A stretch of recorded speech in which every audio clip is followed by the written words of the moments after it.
Welcome, everyone, to a conversation with Bob and Sukmani Kurana, and we're going to be talking about democracy and media literacy, right, in Australia. Thank you so much, Sukmani, for joining us today. Thank you for inviting me, Bob. So you may be wondering what brought this conversation on.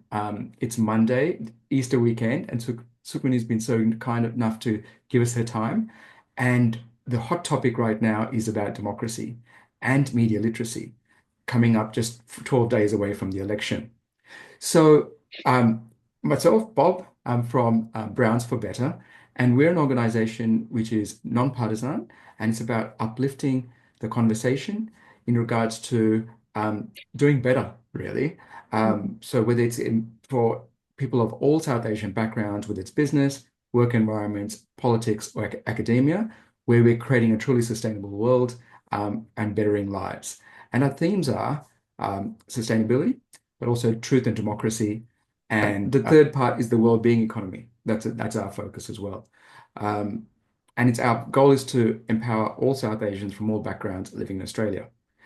Now, about Sukmani. She's a media and migration researcher, writer, and educator. She's the associate professor in the School of Arts and Media at University of New South Wales. And she has examined media and migration in the global north diasporas. The topics she focuses on is witnessing and the refugee media, migration, refugee solidarities with First Nations, interestingly, mis and disinformation. And she does a lot of work with community-based collaborations, focusing on media narratives with migrants and refugees. She's on the advisory committee for Australian Human Rights Commission's national anti-racism framework, and was recently appointed feder on the Federation of Ethnic Communities Council's advisory body on media literacy programs, which is well done, which is well needed. Thank you. Thank you for that kind intro. Tell me, what inspired you to start this field? Let's go personal first. I'm a naturalized citizen of Australia, but I'm someone who did an undergrad media degree here and then obviously went on to do an honors degree, also work at an organization called Media Monitors, and then do a PhD. So I had a lot of kind of interest in the media and politics in Australia even before I was eligible to vote. And then when I did become eligible to vote, which was more than a decade ago, I realized that not everyone who was in the same boat as me, which is naturalized citizens or migrants who are first generation migrants, or like me, 1.5 generation migrants who came here at a young age, not everyone was really thinking about politics at all. I remember many family gatherings where people would talk about politics, but they would be really passionate about politics in South Asia. And I would feel a little bit frustrated that that passion did not translate to a passion about politics in Australia, even though many of them had offspring and retirement plans, which would take place in Australia. And secondly, I think this is a personal professional intersection of sorts, I guess, because when the student attacks happened in Melbourne and some parts of Sydney in 2009, 2010, um, I remember that there was a lot of interest in suddenly in Indian international students and Indian diaspora, and there was a bit of diplomatic stoush, which led to the establishment of the Australia India Institute. Now, the interesting part of that puzzle is that the Australia India Institute released a report called Beyond the Lost Decade. So it was all about let's rethink this bilateral relationship. And there was just a couple of sentences about the Indian diaspora in that report, which said that they fly under the radar and they don't really have a political voice. So that didn't really ring true to me and some of the people that I knew. So I got together with three fabulous colleagues, and we wrote to the director of the Australia India Institute and said, we want to organize a conference. And we also ended up getting some funding from the Australia India Council, which is funded by DFAT. And I think that was the first ever conference on the Indian Australian diaspora, which was held at State Library of Victoria in 2013. And it wasn't just an academic conference. There was Raghav Handa, there was dance, there was music, there was literature. But it was really a point it was really important for us to make that point that we exist, that we are not just working in IT or as Uber drivers or taxi drivers or coming here and um, hanging out in our little suburbs, in our grocery stores and our temples and churches and gurdwaras, but we exist as a potential emerging political force.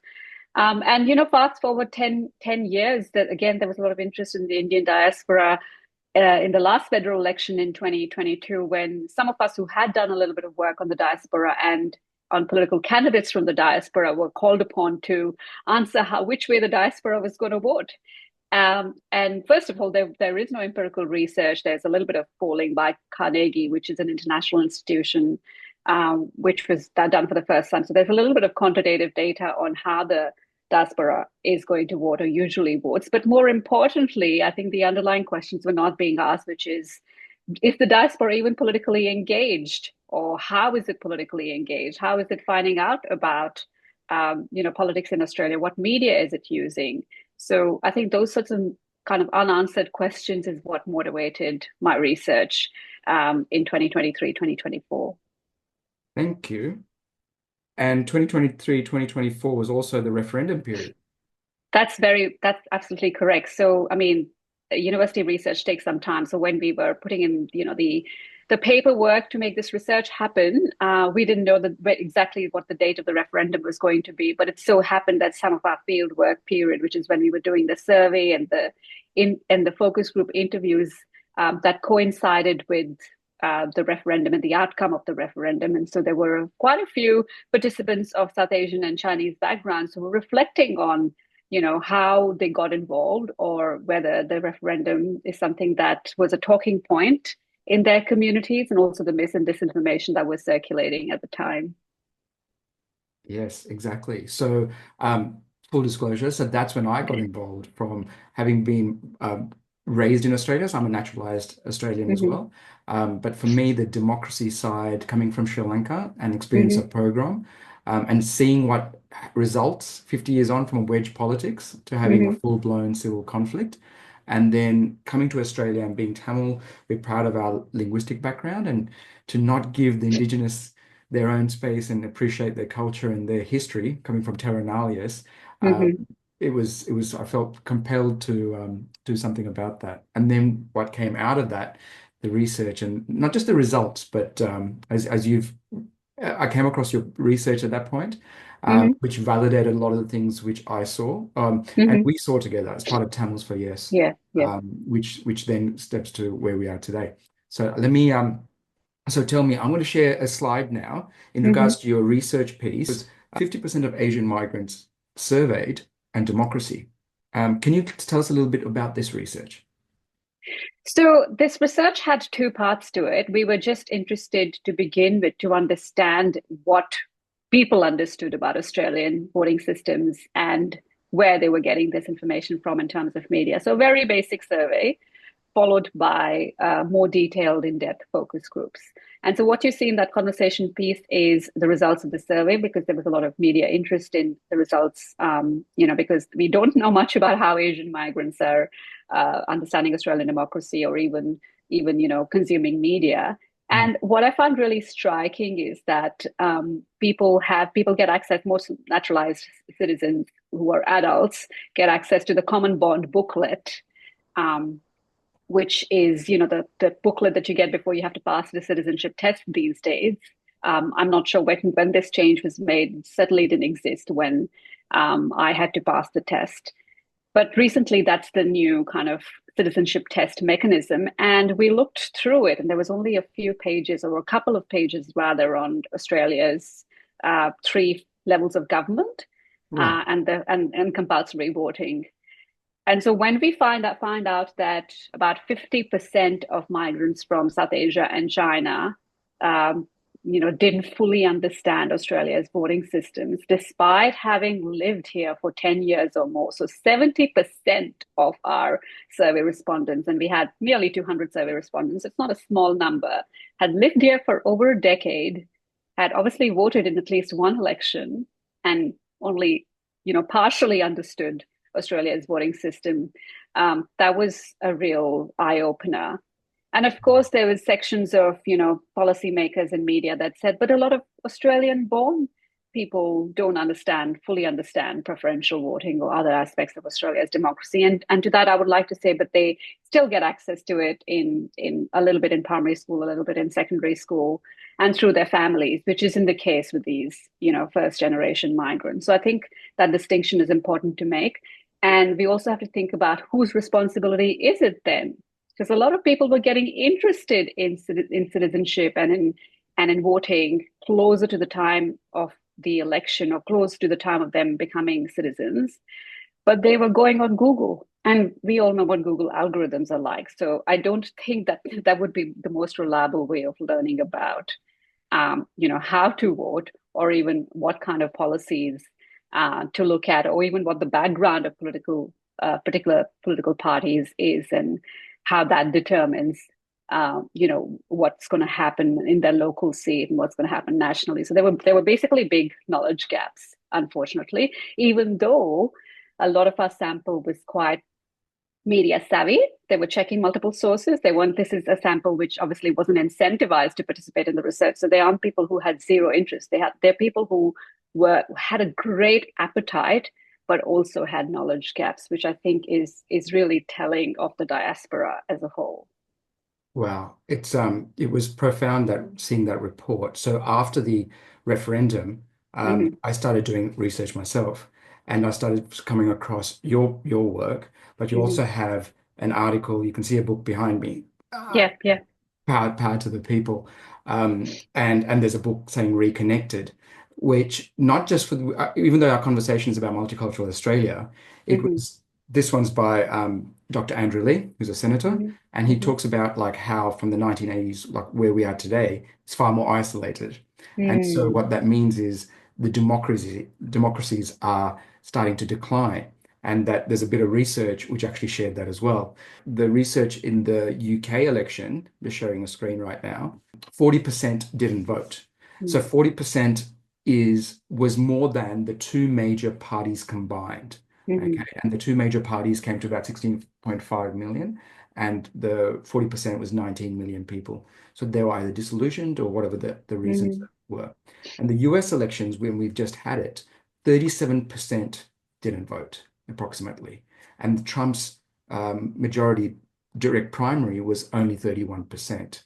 Mm. And this further highlights the research which is in that book. It's a German study which goes on about studied 5 countries: the US, UK, Germany, and France, and Poland. And between 24% to 51% felt disillusioned with democracy. So whether they're being taught about democracy from coming from a Mm. naturalized Australian position, or people who are born and lived here and bred here not appreciating it, there's Mm-hmm. definitely something going on in regards to that. Yeah. Um, so how do you think we can better this in the multicultural community? What do you think we can do? I think there's a lot of it is going to come from, people that are trusted. I think that's, to me, if there's anything I've understood about multicultural communities and working with both migrants and refugees, it's that they will, to some extent, look at, the government sources. They might go in the AEC website if they know about the existence of the AEC website, and sources like this have started investing more money and time into translating resources like how to vote. But I do think, and our research found that culturally embedding that kind of information is much more important than just a simple translation. And what I mean by that is having it on platforms that people usually access, which could be, the chat platforms or particular community groups, and also, using culturally resonant references is really important. And we found that out about the referendum, as you were explaining with Tamils for Yes. I was one of the founders of South Asians for Yes, and we were mostly online. But when we did join forces with Tamils for Yes and did little walks in Penville Hill, we were also realizing that it's when people had common kind of colonial connections, or they were making those connections between their own past and civil war in some cases, or British colonial history in parts of the subcontinent. There was that natural kind of instinctive understanding of what had happened to Indigenous communities and continues to this day. Whereas I think if you were trying to explain it on the basis of just a few facts and figures on a particular website, however well-meaning those websites were, it wasn't cutting through. So I think culturally embedding that info is super important. And it's not always something that, government funded organizations, however independent they are, like the AEC, are able to do. So some organizations are working with community groups to do that, FECA, Mm. which I'm an advisor for. But I think, yeah, all of us in our communities, people like you are really, community experts is one way of putting it, but I think you are linchpins really to start those conversations and to make sure that they spread far and wide. There's a lot of Gen Z, second generation South Asian Australians who are doing it via social media and especially Instagram and a little bit of TikTok, and they're really important to make sure that that generation listens and is politically aware, and so on. So I think that that's what we can do, in addition to expecting a little bit better from the powers that be, but the powers that be are not always in our control. So in terms of what is in our control, we can definitely do better in terms of leveraging our community expertise to spread the word. Absolutely. I echo everything you've said. To give you the public some success indicators, we had a meeting with Andrew Charlton, and you're absolutely right. Tamils for Yes couldn't do it on its own. Mm-hmm. It was a collaborative effort. We used the content of Yes Campaign, Multicultural for the Voice. We Mm-hmm. collaborated with South Asian for the Voice, for Desis for Yes. So it was truly a collaborative effort. Mm-hmm. And because of the digital side, as well as the street mobilization, Mm-hmm. Andrew Charlton, who's the current MP for Parramatta, mentioned that Mm-hmm. that region was generally a no, but there was a bright Mm. spark of That's um, fantastic. all Yeah. right. So to show that both sides, the digital as well as the local, the messenger Mm-hmm. as well as the Mm-hmm. message, right? Of course. I echo all of that with also with the gen. Sometimes Mm-hmm. I'm a millennial in a balding body, but there are true millennials, right? Yeah. Who do that. Okay, so now let's move on to the next one, which is the misinformation. So the second article, which was quite timely, which came out Mm-hmm. Mm-hmm. February this year. So please tell us a little bit more about that. So the second article was focused more on what we found in the focus groups, which is, focus groups consisting of, we decided that we were going to mix the groups, not keep the Chinese and South Asian separate, which was a deliberate strategy. But we did end up having, groups which were a bit based on people's generation. And we found that across both cohorts, it was younger women, particularly, regardless of whether they were first generation. We also had a few second generation Sri Lankan Tamil women. And so these were the people that were really actively, in small ways, talking to their friends and family where it was felt safe to do so about the mis and disinformation that they were encountering, primarily in WeChat or WhatsApp groups. And some of them were taking that on or had kind of, occupations where that was part of their work, like they may be working in marketing, so they were very media savvy. There was a particular participant who after she had kids, decided to become quite active in Parents for Climate. So, she had a particular way of kind of countering disinformation. But this group was the one that was really concerned about, mis and disinformation, whether it was on health or climate or just before referendums or just before elections. But we also found these really interesting stories where they were saying that this is emotionally laborious work and people don't always listen. So again, coming back to that community expertise idea, these people have the knowledge and the skills. So sometimes there's kind of colonial mentality that we need to come up with, some kind of a list of tips, or that we need to go to these communities and save them from mis and disinformation because they're so vulnerable. I think we need to discard all of that. Yes, these communities are targeted disproportionately, and the research in the US shows that, research here shows that. So they are targeted, but that doesn't mean that they don't have the resources within them, through again these community experts and networks and the gathering spaces Mm. both online and offline to also try and counter these mis and disinformation narratives. That is happening, but I do think that these people who these largely these younger women do need to be resourced in some way to make sure that what they're doing is not just it's not something that's emotionally laborious, something that can spread wider.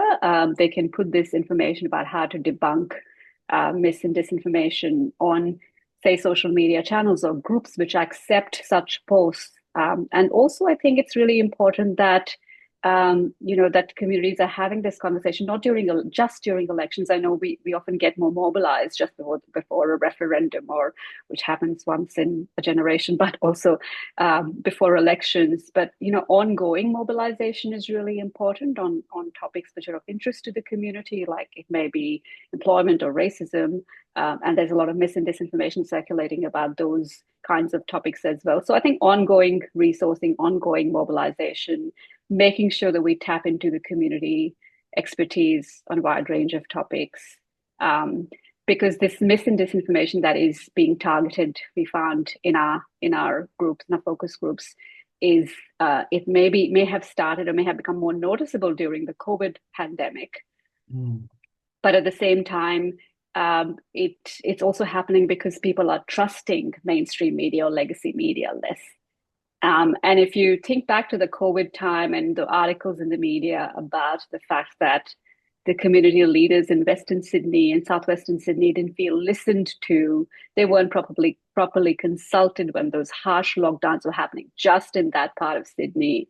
So that has had an effect of reducing people's trust or multicultural communities' trust in legacy media, which is already not particularly high, Mm. um, particularly on topics that are really connected to their lives. Yes. And that's where I think their reliance on the social media chats comes in, which is tricky because, of course, you trust something that comes via people you trust, which is misinformation. It's not spread deliberately. Mm. But at the same time, that's where we really need to lean into the community experts because they know what's going on in the chats. They're encrypted chats. They're not somewhere where the regulators can do much, even if it's in English. So yeah, tapping into those conversations is extremely important going forward. And as the nature of mis and disinformation is going to evolve with AI and deep fakes and so on. Exactly. From my experience with Tamils for Yes, and we had a tight community of 40 community leaders. Hmm. Even though we had those community leaders, it felt like a tidal wave, Yeah. right? There's only so much you can push against a tidal wave, Hmm. and I would go so far as when I was standing at Kellyville. Yeah. Now, majority of Australia voted no, 60% voted no. Hmm. Hmm. But the question I ask myself is, do they vote no because of they knew the right reasons or whether, and this is where it goes to the next question is the algorithms Mm. and the platforms. Because anyone now, and this is where I personally feel that it wasn't discussed enough that that was our Brexit moment. Do you know what I mean? Hmm. So you had Hmm. Brexit in the US, or UK, Hmm. sorry, and Trump 2016, where the algorithms are so powerful. They know you better than, your Hmm. partner or a psychologist, right? And so anyone can nuance it based on your bias, your Hmm. prejudice, your fears, and each one of those were targeted, right? And it's gamed that way, Yeah. to do that, which is a broader question. So nonetheless, there are people that in our communities that I'm well aware of, they don't watch the Hmm. news, right? Hmm. And so Yeah. they're exactly what you're saying, Mm. saying their relationships are based on word of mouth, Yeah. right? And it's that trusted conversation. And that's the bond that the multicultural community still have because they're Mm. coming as diaspora, especially newly arrived to Australia. And so there's a deeper connection still with community. Whereas in the work that Dr. Lee talks about is that there's more isolation. Yeah. And there's an article which has just been published by a theologian, Max, which talks about it's all Mm. about me, Yeah. that dual nature of it. Hmm. Whereas with the multicultural communities, there's still more we than me. Hmm. And so there's that connection. That flows nicely to the next one. Hmm. In regards to the algorithms, what are your thoughts on, or let's go to actually mainstream media. Mm. We've had, I think I can talk about both if that's what yeah, you want. But perfect. it's interesting you talked about the referendum as the Brexit moment, because a recent interview I did with SBS on mis and disinformation, I said exactly that Australia was unprepared at the time of the referendum for this wave of, I would actually say, starting out as in disinformation from sometimes from the No campaign, but a lot of it was also from other interested lobby groups, which people are probably aware of by this stage, Mm, and then spread as misinformation. But I think we were unprepared for that. There were some videos going around from the AEC and SBS and other places about how to spot it, but it was a bit too late. I remember I live in a Labour seat, and I remember getting a little postcard from our local MP maybe a week before the referendum saying, "Oh, this is how to spot the misinformation about the referendum campaign." And I was thinking to myself, because I was involved in a lot of canvassing on this issue in these electorates, that this is a bit late. This is a bit too late, because sometimes, what might be thought of as falsehood sticks a bit better than truth. And that emotionality is really important to remember when you're trying to pre-bunk or debunk or think about algorithms, because there is a certain level of emotional truth in mis or disinformation. So people, at that stage, the cost of living crisis was starting to be felt in these seats. And when you had mis and disinformation suggesting that people's land or houses were going to be taken away because there's going to be a treaty, of course, it has resonance with the Mabo conversations as well. But that's another problem, that people weren't aware of that history. But even just in the present moment, those fears, that there was emotional truth and that fear that the No campaign and other campaigners were able to bring out in mm, people, and I think, and in multicultural Australians, probably even more so, because they had in some ways had more at stake, where they didn't have, in most cases, generational wealth. They had just bought new houses.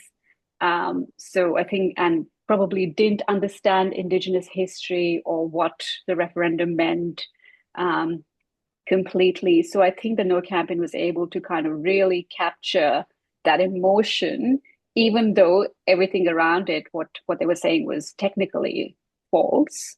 mm, But that's what resonated, and that's why algorithms are really important as well, because any kind of algorithmic bias, algorithmic story, mm. again, has that ring of, this resonates emotionally, um, and a lot of the kind of mechanisms to check mis and disinformation are about fact checking. And yes, I mean, all in support of fact checking. Companies like Meta should not cut it in places like the US, but it has proven to not be very effective.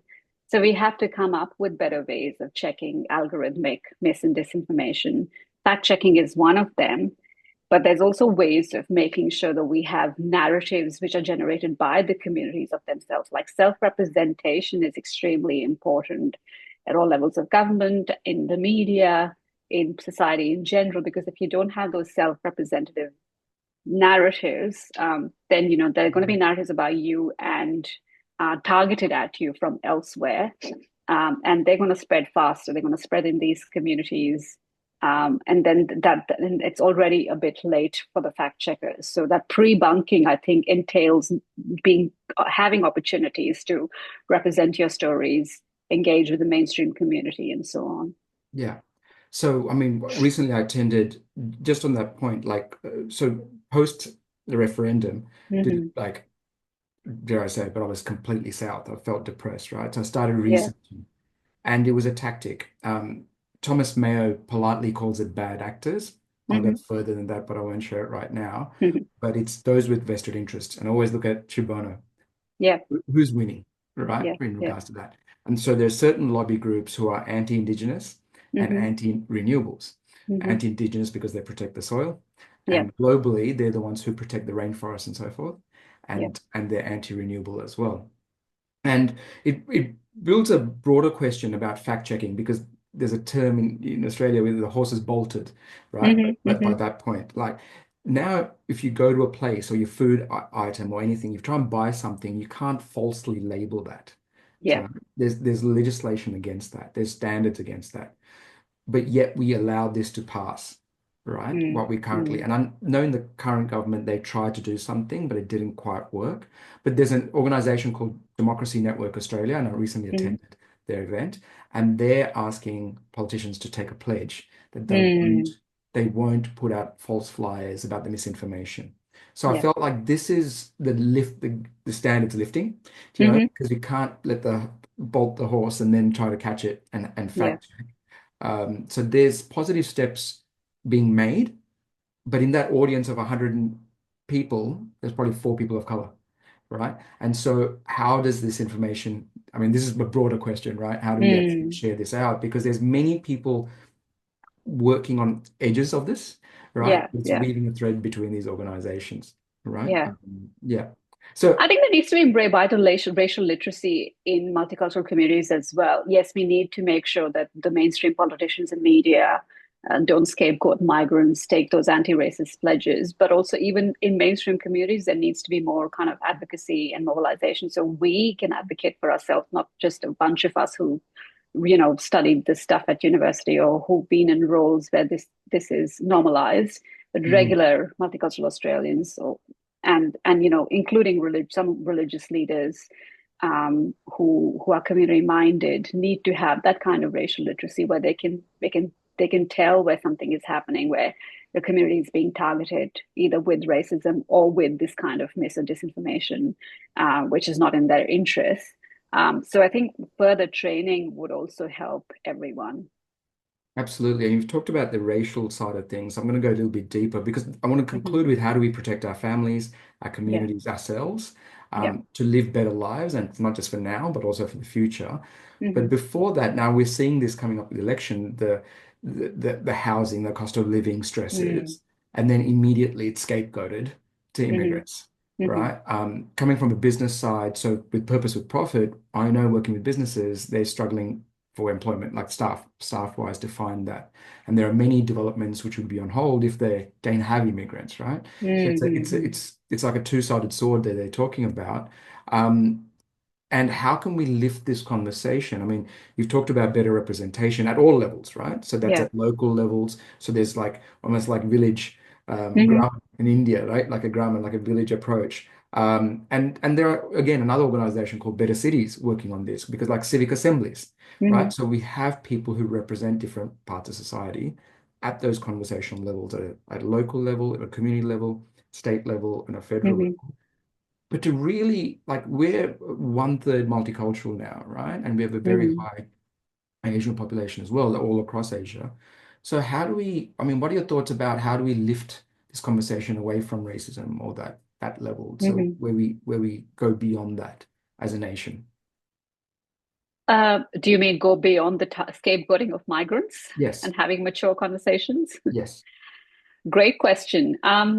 I have noticed this for almost as long as I've been in Australia that whenever there is an economic crisis, migrants are either scapegoated at a political level, or there's a kind of increase in racist attacks. So it's not a new phenomena. And given what's been happening in the last couple of years and the escalation of the cost of living crisis and inflation and conflicts in many parts of the world, this was more likely to happen in this election cycle. In the past, Australia has tended to do that more with the refugee population. So, in terms of talking in terms of differences, doing it with the refugee population and the stop the boats rhetoric, because again, that's easy to kind of scapegoat. Um, because refugees mostly on temporary protection visas don't have voting rights, and Australia has since for a couple of decades has created this policy bipartisan support for against which is against having refugees on shore. Mm, But what is different about this election cycle, there are two differences. One is that we're not even talking about refugees, so mm, that's a foregone conclusion that that policy is not going to change. But we're talking about international students. And as someone who works with a lot of international students and is working in the higher ed sector, where I know that, the recent changes or the planned changes are already having an impact on funding, but are bound to have an impact in the years to come. I can see that the scapegoating of international students is relatively new at the political level. We're not even trying to, say that this body, this student cohort is adding to our economy. There are particular politicians like Daniel Mookhey, who's the treasurer of New South Wales, is saying that, but it's not something that is happening across the political spectrum by everyone who is a stakeholder, which is a concern because in previous cycles, you would have certain politicians who, on economic grounds, would justify the presence of migrants or the presence of refugees or the presence of international students. And we're not even doing that fully for international students, which is a huge export industry for Australia. And the other aspect is that because of all of this scapegoating, we not only have, a rise in racism in certain pockets, but we also have a rise in algorithmic online racism on particular platforms. And sometimes it's disguised, thinly disguised, sometimes it's really open.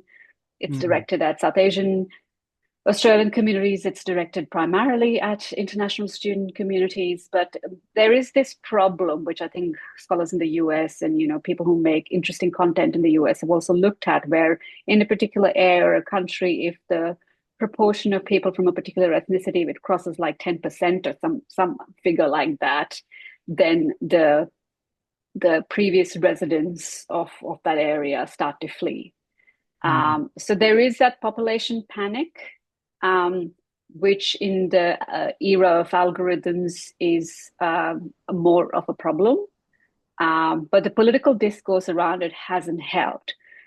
What I do think that people from multicultural backgrounds who are in positions of power, I don't think the burden should be just on them, but at least they should be able to talk to, the powers that be about, how ineffectual it is. Because on the one hand, you're trying to make sure that people from these communities who are eligible to vote for the mainstream political parties, and on the other hand, you're also openly scapegoating people from these communities who may not be citizens yet, but are going to be possibly future permanent residents or citizens. So there's a bit of cognitive dissonance, which I think needs to be pointed out by people who have some sort of, who are stakeholders in this space. Either they're already elected political officials, or people in council, or people who work in civil society organizations, and also I think religious leaders, given that a lot of political candidates go to our communities, to go to the religious leaders, go to the places of worship to talk to communities. I think there's a real opportunity there to ask questions, to make politicians and in some cases the media as well accountable, Mm. because otherwise we're just operating in two distinct spaces where they can speak to one audience and scapegoat migrants or blame migrants for this cost of living crisis, the housing affordability crisis, and yet turn up at a temple or a mosque, and it's a completely different conversation. So I think those questions do need to be asked in the spaces where they're turning up and promising to communities that they'll be looked after. Great point, Sukmani, especially right now. And I'm happy to share that I've actually tabled this with federal Mm-hmm. MPs. And so the more of us ask that question, Yeah, so yeah. it's not just the religious leaders because they can say anything to anyone Mm-hmm. at Mm-hmm. that point, but actually tabling and saying, well, where's the task force, Yeah, right? yeah. Because if we look at, it's interesting when I look at like the top 5 issues and focus groups coming up to an election, Mm-hmm. or even the top 10 issues, the the racism element is not there, right? So there's Mm-hmm. housing, cost of living, education, health, and so forth, or even crime. But when you actually speak to someone, a person of color, the racism is in the top 5 Yeah, because we're seeing it, right? yes, I And so agree. where's that coming across in actual policy? Or like, Mm-hmm. if there's certain ethnicities which have been targeted in the past. So I know the Jewish Council is very strong. The Mm-hmm. Islamophobia is being recognized, so they're registering this. Mm-hmm. Where's it for the others? Yeah, yeah, Even the Hindu Council, as an example, yeah, they talk about vandalism, and there's mosques being vandalized or other religious institutions, but yeah, there's no register. You know what I mean? So yeah. there's no actual record of this. And then everything's in isolation, right? Because we Mm-hmm. hide it, we just want to fit in. Interesting, you mentioned the point about racism and scapegoating and also the boats. One of my school friends I went to school with, this is 40 years now, um, thought of me as an economic migrant or an economic refugee, and whereas I was a political, right? And so Mm-hmm. Australia has benefited from the brain drain of Mm-hmm. all these countries. I met the Ethiopian leader in Victoria, who's a Mm-hmm. physicist. He's working in the finance industry because he's probably underemployed, right? And he was asking that question because we don't make enough in Australia. So it's interesting because of the issues like the issues in regards to housing, and the housing is an issue because of policy, right? Other Yeah. countries don't Yeah. have this, but then Yeah. there's repercussions to other That's right. communities, Yeah. Yeah. right?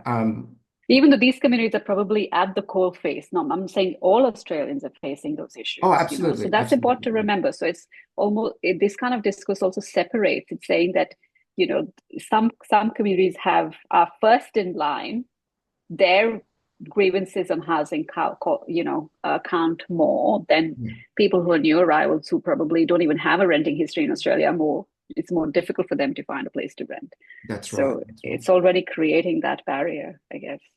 So to finish on a high and give the public hope and Multicultural Australia hope, so how can we start with ourselves and protect our families, our communities, and then Mhm. moving on from there? What are some suggestions that you may have? I think it's so important to have those conversations with our family members and our close friends, and and then the wave will spread.